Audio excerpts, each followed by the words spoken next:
CNN ने report दी है जिसमें बताया गया है कि सूरत में एक बहुत बड़ा दफ्तर है, दुनिया का सबसे बड़ा ऑफिस जो है वो अब इंडिया के अंदर है, सूरत के अंदर है। सबसे पहले पेंटागन था सबसे बड़ा, अब इंडिया के अंदर। इसने हर पाकिस्तानी का दिल चीर कर रख दिया। खबर सामने आई है कि दुनिया की सबसे बड़ी बिल्डिंग जो कि इंडिया के शहर गुजरात सूरत में बनाई गई है, उसने यूएस की पेंटागन बिल्डिंग को भी पीछे छोड़ दिया है, जो कि 80 साल पुरानी बिल्डिंग थी और 80 साल से वो दुनिया की सबसे बड़ी बिल्डिंग के तौर पर जानी जाती थी। यूएस का मिलिट्री हेडक्वार्टर था जिसको इंडिया ने बीट कर दिया। लेकिन इस बिल्डिंग के बाद दुनिया में डायमंड के रेट ऊपर नीचे जो हो गए ना, वो इंडिया करेगा। Poverty in India fell by 10% in 5 years. Pakistan के अंदर लोग गुर्बत की लकीर से नीचे रह रहे हैं, उनकी शरह 40% तक पहुंच चुकी है। पेंटागन वाले पूरी दुनिया को कंट्रोल कर रहे हैं उसी इंडिया यानी बिल्डिंग से, तो डेफिनेटली ये भी अपने आईटी सेक्टर और बाकी दुनिया को उसी से कंट्रोल कर।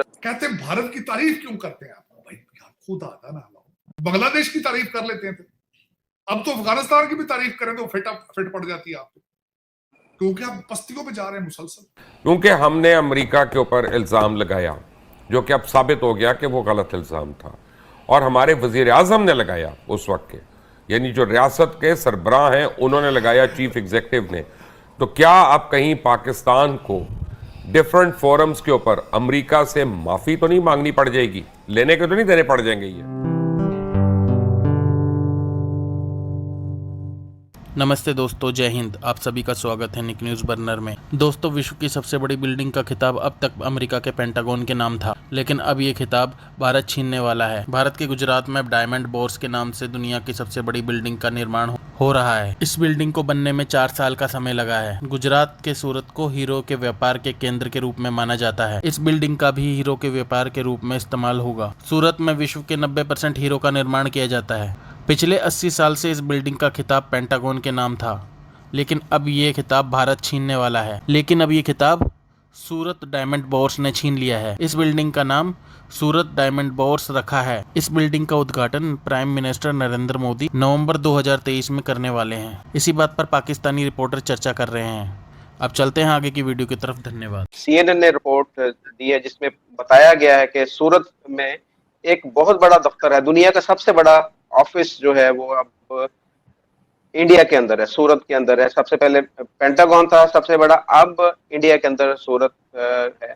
नहीं सर, इंडिया को सब पता होता है, वही बात है ना, टैक्टिक्स होती है। इंडिया को सब पता है, लेकिन खुद अगर बोल देंगे उसमें मजा कहाँ है? सीएनएन बोलेगा तब मजा आएगा ना, इसलिए खुद चुप रहो, खुद बोलो कि इनॉग्रेट हो गया, बन गया, बाकी दुनिया को करने दो कैलकुलेशन। ये तरीके होते हैं एडवर्टाइजमेंट के, आपको भी पता है सर ये चीज है। अच्छा, अब इसके बाद देखें ये सूरत का जो है ये आपकी वो हमारे यहाँ पर मिसाल है कि काम वो है जो जिसे दुनिया बोले, ये यहाँ पर ये मिसाल होती है। बिल्कुल बिल्कुल ऐसा ही है, ऐसा ही है। तो सर ये हुआ है कि सूरत, ये गुजरात में 3 सिटीज बना रहे हैं। एक आपको गिफ्ट सिटी का आपको पता है, एक ढोलेरा है जो स्मार्ट सिटी इंडस्ट्रियल बना रहे हैं। खबर सामने आई है कि दुनिया की सबसे बड़ी बिल्डिंग जो कि इंडिया के शहर गुजरात सूरत में बनाई गई है, उसने यूएस की पेंटागन बिल्डिंग को भी पीछे छोड़ दिया है, जो कि 80 साल पुरानी बिल्डिंग थी और 80 साल से वो दुनिया की सबसे बड़ी बिल्डिंग के तौर पर जानी जाती थी। यूएस का मिलिट्री हेडक्वार्टर था जिसको इंडिया ने बीट कर दिया है। इंडिया ने अपने शहर गुजरात में दुनिया की सबसे बड़ी बिल्डिंग बनाकर क्या कहेंगे? जी, मैं यही कहना चाहूँगा कि इंडिया ने किस फील्ड में किस कंट्री को बीट नहीं किया। आप आईटी सेक्टर देख लें, आप उसका इंडिया की एक्सपोर्ट्स देख लें, आप उसके साथ साथ इंडिया का जो डेवलपमेंटल मॉडल है, इंडिया का इंफ्रास्ट्रक्चर है, कोई एक आप इंडिया का प्रोजेक्ट देख लें, इंडिया ने किस प्रोजेक्ट में किस कंट्री को बीट नहीं किया। इंडिया चंद्रयान जब इंडिया का फेल हुआ, हम लोग उस पर जो है अपनी दादें वसूल करते रहे कि इंडिया का जो मिशन था वो नाकाम हो गया। हम लोग उस पर खुश होते रहे, हमें ये नहीं पता था कि 2 साल बाद वो कामयाब हो जाएंगे और हम लोग वहीं के वहीं पर रहेंगे। हम आज भी वहीं पर हैं, उनका मिशन कामयाब हो गया। अब हमारी सफ़ों में जो है वो खलबली मची हुई है, सफ़े मातम बिछी हुई है कि इंडिया जो है वो आसमान तक चला गया, हम लोग अभी तक यहीं पर हैं, हमारे साथ कुछ नहीं हुआ। हम तो ज़मीन पर ही तरक्की नहीं कर सके, आसमान पर जाना तो बहुत दूर की बात है। और ये है तीसरा ड्रीम सिटी, जिसका ड्रीम सिटी है diamond research and mercantile city. ठीक है, तो ये पूरी एक डायमंड की इंडस्ट्री जितनी भी है उसको एक कंबाइन करके एक अच्छी जगह पे, एक तरीके से समझ लें कि डायमंड इंडस्ट्रियल पार्क जैसे होता है वैसा बना रहे हैं। तो ये सूरत में बन रहा है। ये 2000 एकड़ पे बन रहा है और ये पूरा कंप्लीटली तैयार होके जो खुलेगा वो होगा 2030 में। अब इस ड्रीम सिटी के अंदर 35 एकड़ पे ये आपका सूरत डायमंड ब्राउज बना है, जो दुनिया की सबसे बड़ी अब ऑफिशियली बिल्डिंग बन चुकी है। 80 या 90 सालों बाद पेंटागन का जो खिताब था कि दुनिया की सबसे बड़ी ऑफिस, उसको छीन के अब ये बन गए हैं। तो अब सूरत डायमंड ब्राउज सर इस तरीके से समझें कि अब दुनिया में पहले क्या होता था कि दुनिया के 95% diamonds cut and polish India में होते थे, ठीक है, लेकिन इस बिल्डिंग के बाद दुनिया में डायमंड के रेट ऊपर नीचे जो हो गए ना वो इंडिया करेगा। ट्रेडिंग, ये ट्रेडिंग ऑफिस है, इसके अंदर कोई भी फैक्ट्रीज या वर्कशॉप्स नहीं है, वो अभी बाकी ड्रीम सिटी में बनेंगी। इस 35 एकड़ में सिर्फ ऑफिस और ट्रेडिंग ऑफिस हैं आपकी, जो दुनिया से जैसे कच्चा डायमंड खरीदना है या तैयार डायमंड बेचना है या आपस में डीलिंग करनी है। ये कुछ दिन पहले इंडिया के प्राइम मिनिस्टर नरेंद्र मोदी ने एक स्टेटमेंट दी थी।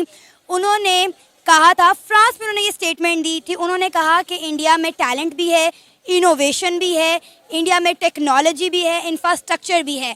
जो इन्वेस्टर इंडिया में आकर इन्वेस्ट करेगा, इंडिया उसको जो है भारी रिटर्न्स देकर जाएगा।